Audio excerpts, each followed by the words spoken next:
All right. Well, hello to our It's Time community. As is so common, Jen and I are in different places. Dr. Jen is out of town for work, but also family commitments. And so we are toggling the time together and talking about something we're both excited about as Jen is in her car and I am sitting in front of a fireplace. I think I got the better end of that deal. You've definitely got the better end of that deal.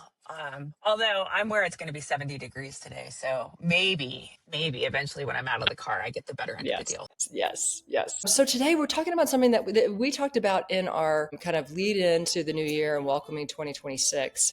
But it's been something that I have felt like we got permission to linger in and to luxuriate in because we decided to kind of take a nod from the Chinese New Year, which doesn't really wrap up until the end of January.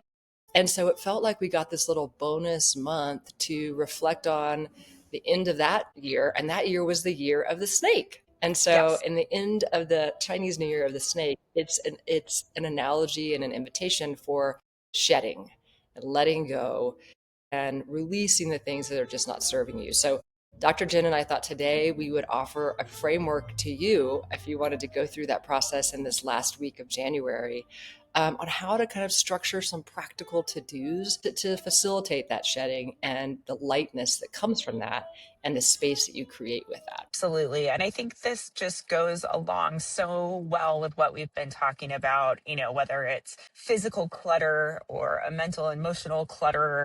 We just have a tendency, especially I think in our bodies and our minds, to just hoard almost. And so it's a great opportunity to just remind ourselves. And I love the analogy of the snake shedding its skin, and it's, kind of reborn, and it's shiny and it's new and it's sleek again. And that's what we want to become: shiny, new, and sleek again. That's right, because we know what's under there. It's there. It's Yes. our Yes. sleekness. Okay. How do we start? Okay, Walk so us through this. So we thought we would structure this with kind of discrete segments, and there are five of them. And so the first one we'll kind of offer up is the shedding of the physical clutter.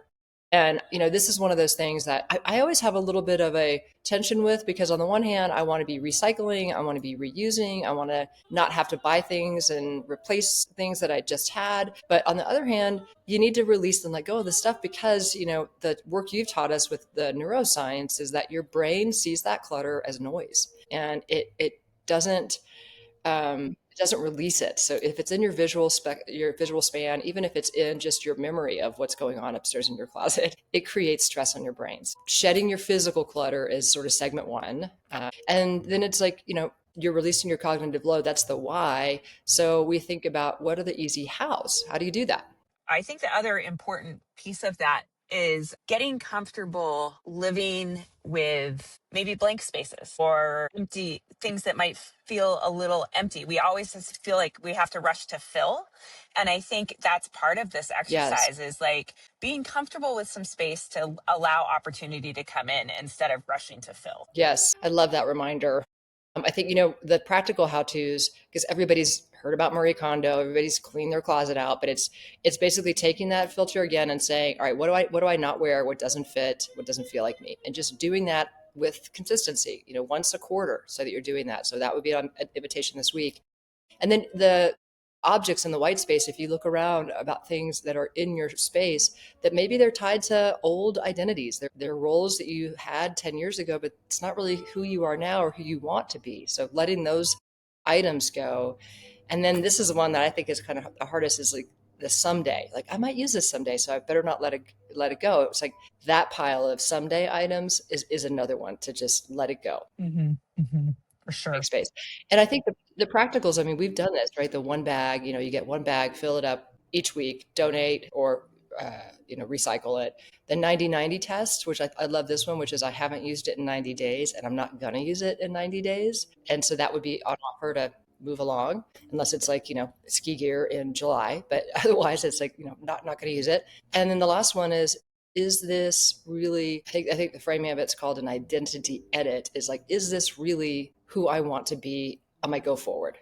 You're not the mom of a toddler maybe. So there's some stuff that you have in the house that would be of that genre and that season of life that it's okay to let go of. And I think that's important to remember that, like, just because you're letting go of a physical product does not mean you're letting go of the memories that maybe were around that Right. Yeah. material piece of something. And so if that is a hard thing to do, it's like, can you capture that in an image? Can you instead maybe create a picture or go back in your photo album and find a picture of when piece was really utilized in your life, if you have a hard time letting go of it? Because I think sometimes we hold on to so many memories attached to physical things, and we are often Hmm. afraid to, oh, I wore this to that party and I remember the way I felt at that party, so I don't want to let that go, even though I'll never wear this dress again, or etc. And so it's like, are there other ways to retain the emotional connection without having to retain the physical thing? Yes, I love that. And when you talk about the emotional connection, that kind of tees us up for one of our next segments, which is shedding the mental clutter, right? The mental load, and that might be things like self talk, or negative loops, or worrying loops. And so that is the action item. There is to really carve out some time to reflect on your mental clutter and think about, how do you first of all get it out? And it could be journaling, it could be just an audio file, but what are some thought downloads that you spend 5 minutes just to kind of get out of your system? And then if you're trying to get rid of that clutter, the reframe work that you've talked to us about so often, and kind of the neuroscience of neuroplasticity, that's the toolkit here, is to reframe what is in this negative loop as that's a thought. It's not really a fact. And I'm releasing that thought. I'm not Yeah. going to hold on to that thought. And I think two really practical things here is spend a day just even tallying with a tick mark every time a should comes into your brain. I should be Mm, doing this. I should have done that. Because most of the time that's where a lot of our negative self-talk starts with I hmm. should be. And then we go on to berate ourselves about why we aren't doing whatever that should is. Yeah. And so if we can stop it at the source and pay attention when we start with I should be, and even if it's something positive, I should be exercising, but then we start berating ourselves on why we're not doing it, and instead of Yeah. looking at the positive. So if we can kind of check mark every time that should thought comes in our head and be really cognizant of the thoughts that surround it and making sure that we're reframing them, that can take away a lot of that negative self-talk. And it's kind of a tangible thing, but oh, I just had a should, I should. There you Yeah. go. That's How right. ironic is That's that? right. Yeah. I need to pay attention to what thoughts next. Yes. And then the other piece on this one that I just go back to again and again is this beautiful gem that Dr. Laurie Santos has left us with, is say no to protect yes. And so again, like having some blank time on a calendar, like we got to think of our brains that way sometimes too, like having some blank downtime, this idea of boredom, right? Which we've lost in today's age. Like when I feel so accomplished when I have one of my kids say that they're bored. I'm like, yes. Like we need to be able to sit with that, to be able to sit unscheduled, to be able to sit a little bit bored, because that's when brilliance happens. And so say no to protect your yeses and build in some of Yeah. that blank, we'll quote Taylor Swift, our other favorite. We'll build in some blank space. Yeah. One one of my dear friends sent me a little 5 minute clip from Albert Brooks that talks about the 5 minutes about why boredom is so important. So we'll drop that into the show notes as well. A great clip from Arthur Brooks, the author behind The Strength and Things About Longevity. He has also got a great piece on why boredom is so important. Beautiful.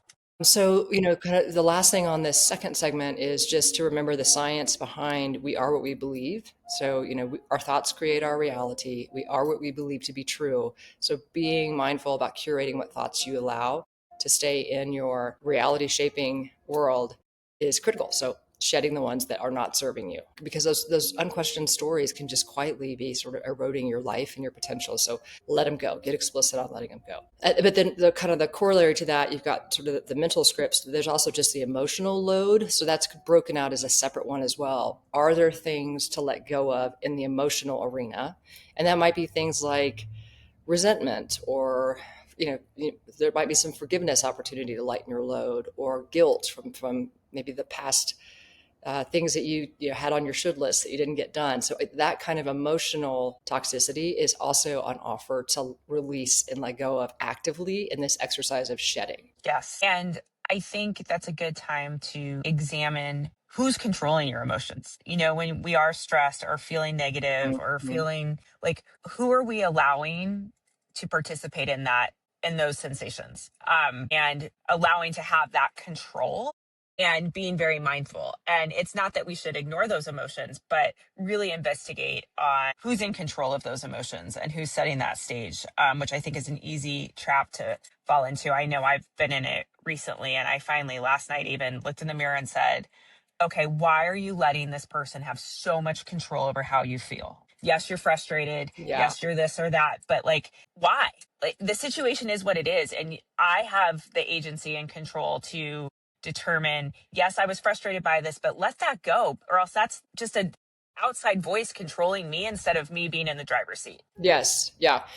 Yeah. And I think, we've heard this quote before, but I love to come back to it, which is the idea that resentment and all of that kind of anger that carries, or that irritation it carries, is like, drinking poison, and expecting somebody else to be impacted by it. It's like, it kills you if you can carry Hmm. that resentment around. So, letting that go and lightening up that load. It's just the question, if you were going to journal on it or going to walk and think about it, would just be, what am I still carrying that really doesn't belong to me?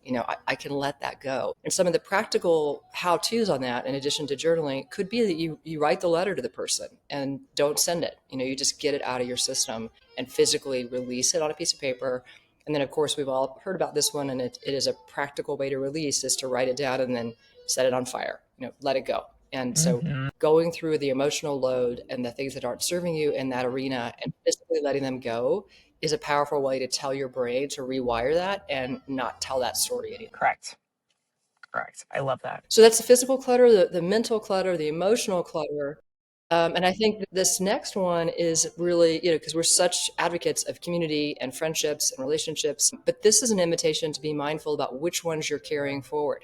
Do that relationship and that friendship audit, and then actively choose and curate the ones that are rejuvenating and energizing as you think about taking that forward. So that is, again, an explicit exercise to go through and just inventory. Where are you spending your time with whom, either in your own head or actively spending time with them? And which ones of those are really serving you and nourishing you, and which ones are no longer serving you, even if they're decades old relationships? It's time to let them go. No, and that's just, again, I think the word should comes into this conversation, at least for me, a lot too. I should be spending time with this person, or I should be spending time with that person. And I start to walk away from different I try to be more mindful, I think, when I walk away from a social experience, to say, how am I feeling? Like, and I think, we, again, in the spirit of being, so many of us are givers and pleasers to an extent, it's sometimes hard to say, okay, how do I feel after that encounter? Is my cup fuller? Is it a little emptied? And sometimes we are there to be a caregiver or to be the supporting person, which can drain us a little bit. But if it's never reciprocated, I think we have to start to pay attention to that. Like, are you always the giver in that relationship versus is there give and take? And I mean, I Right. love our relationship. It's like we bounce back and forth all the time just based on each other's needs. And it's like, it's just magical, Yes. It's like, and so I don't have to give a lot of thought to that. And then I have and that doesn't mean, I mean, I think you just have to be able to audit for yourself. It doesn't mean that those relationships aren't beneficial and Yes. that you don't want to keep them, but just to have the awareness that in this relationship, is it balanced? Does it, lean one way or another? And just have the awareness around that. So you can then have that, again, the agency and the control to say yes or to say no. Yes. Yeah. Yeah. And you've talked about this tool in the past, and I love it. And it's, the energy audit, like doing that reflection. Did that add energy or did that deplete me? And so that's an active conversation, just like having the active tick around should that you were flagging earlier. And then I think the other thing that can help you is when you look at your calendar, where are you spending your time? Is that really, it could be a service organization that is not really aligned with you any longer. It could be, you know, after school activities that you're taking your kids back and forth, and you're not sure those are actually the right things anymore. So it is looking at your time as well as doing the audit on how you feel with that Hmm. time. And I think the question that, when somebody posted it to me, it was like, okay, yeah, I can feel that. It's like, when are you verbalizing yes, but your body is telling you no? And so you're Well, kind yeah, of that's good. talking over your body. And that Yeah. is a great flag that you're not in alignment there. Hmm. I love that. Yeah. And then, so our last category, and I think, this is one that feels like it gets more and more important every day in an exponential way, is how do you shed things that are digital and time clutter? Things that are sucking your time, and especially using the digital arena or filter for that, that are just, noise and time thieves and clutter. So how do you let go of some of that? And I think this is a hard one, as we sit here on a device to create this, or as we, so I think this is, again, really challenging. And I think it, again, comes back to the pause and awareness of when Hmm. we start to use these things. Like, this is the silly example, but I was using like mindless TV to relax in the evenings, but I still really wasn't sleeping Yeah. very well. So I switched to just reading a physical book. Still mindless, like nothing that was going to Yes. improve my brain. Mindless beach Yes. Yeah, yeah, yeah. reading. It's like, a But candy. Yeah. like the difference in my sleep just from making that little transition, and I wasn't up leveling quality, it was just a different format. Everyone's like, oh, you're reading a book, you must be improving your brain. No, this was beach reading at its finest. I think that, like, just paying attention. This is so silly, but I have this giant dog, right? And he demands your attention, and if not, you get a left hook from a 40-pound or 140-pound dog. If you have a So phone in your cute. hand, he's really upset. Like, he will swat it out of your hand so he knows he has your attention. And so it's such a good reminder. Like, I know in the morning when I get up and I walk out of my room and I go to get a cup of coffee that he wants his morning attention, and I better not have my phone in my hand.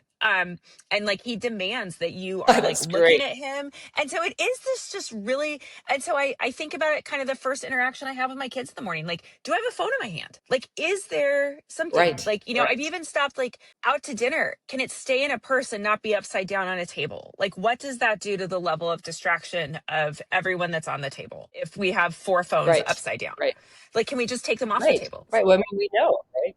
Yeah. Right. We know it. The science says pretty clearly, just visually having it there, it's a background distraction. Yeah. Yeah. Yeah. So I think that the tactical thing you can do then, if you're like, all right, in addition to I'm not going to have my phone in my hand and all those interactions, is like clean up your phone, like delete apps you're not using, delete things that aren't serving you. And we had talked about this in a prior context when I was looking at a phone that was really simple. It was called the Light phone. It was like just had certain things on it, and I was about to buy it, and I was like, wait, why do I have to buy that? I can just delete the stuff off my phone I don't want Yeah. there, right? Like, if Yeah. I think that's bad and I want to get a different phone for that, then I can take whatever I want to take off my phone. So I love that. there is that, just, clean it up. Clean it up like you clean up your desk drawer. Get rid of the stuff and clean up your time on it. You know, stop the task switching instinct that facilitates. Right. Such good advice. I mean, I'm already Yeah. feeling shiny and brand new and sleek and all of the things. Lightweight. Yeah. Yeah. So, this is going to come out probably on a Tuesday because we typically release on a Tuesday. But you could take each of these segments, there are five of them, and just give yourself 15 minutes a day for the next 5 days to do the active physical part of releasing and letting go. Even if it's a emotional clutter or a mindset clutter, it doesn't feel physical. You can write it down and get rid of it that way, and then Hmm. just be Hmm. releasing in your brain stories. Yeah. And I love the idea of doing something physical to kind of mark that transition point. It's so funny. We offer a service called Rite of Passage, and I've done it. I did it when I first started my new position at Canyon Ranch because it was a rite of passage. I was transitioning, and I sat down with one of our Yes. spiritual wellness providers and really went through this exercise of what, going into this new opportunity, what do you want to let go of? Like, what do you want to Yes. leave at the door and enter in without? This is your one chance. You get one chance to walk through that door. What do you want that to feel like? And so, we spent an hour like working through that, and then we burned what I wanted to let go of. And it was such a relief. It was gone, and Yeah. I could I walk love through that door not carrying that weight with the clarity and openness to then be ready to accept what was coming because I didn't feel so cluttered. And so it's a really I love. powerful thing to be able to do. And so I think if you're a person who needs that physical reminder, whether you burn it or tear it up or, it can be really powerful. Yeah, I love that. I love that. Wonderful. Well, we have a little worksheet, and we'll put the worksheet, a link to it in the show notes, because I think that can be a helpful physical thing again, right? You and I always talk about the benefit of handwriting and physically Mhm. doing this thought process. So that could be on invitation for people to have a roadmap for this shedding exercise this last week of the snake. Wonderful. Well, good luck, everyone, with shedding your skin. We're here to support you, and we'll talk to you guys soon. Yay. Thank you so much for spending your time with us here today. If you liked what you heard and you got some tips on how to live better right now and for the long haul, please help us reach more midlife women. Please share and rate and like this show.